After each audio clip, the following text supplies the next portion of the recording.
In the Novum Organum, Sir Francis Bacon states that the scientific method must be used to find facts on subject matter. However, in Systema Naturae, Carl Linnaeus uses generalization and no empirical evidence to create a new racial system.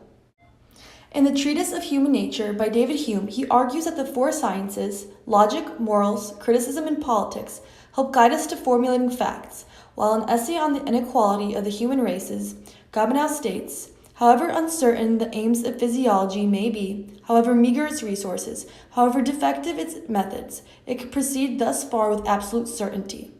Not only does he contradict himself here by saying that physiology isn't always certain, but his findings are, but he contradicts this new Enlightenment idea of using the scientific method as well as logic and morals. In The Social Contract by Rousseau, Rousseau states that man is born with liberty. This not only applies to white men and slaves, but also women, which is evident throughout the social contract. However, later on, Rousseau claims that without equality, there could be no liberty, and Rousseau was not an advocate for women's equality. He believed women were inferior to men. In the Declaration of Independence, Jefferson drafts that all men are created equal, yet in the notes on the state of Virginia, he compares whites and blacks and states that blacks are inferior for reasons stated in the document. In the Bill of Rights, drafted by Madison, the First Amendment states that the people have the right to free speech and to petition.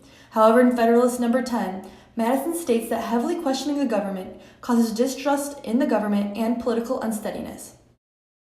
In Jefferson's draft of a Constitution for Virginia, he calls for the abolishment of slavery, yet Jefferson himself owned slaves.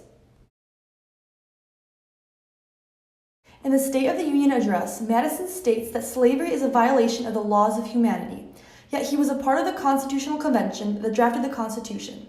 In Article 1, Section 2, Clause 3, it had stated that blacks are only represented as 3/5 of a white person.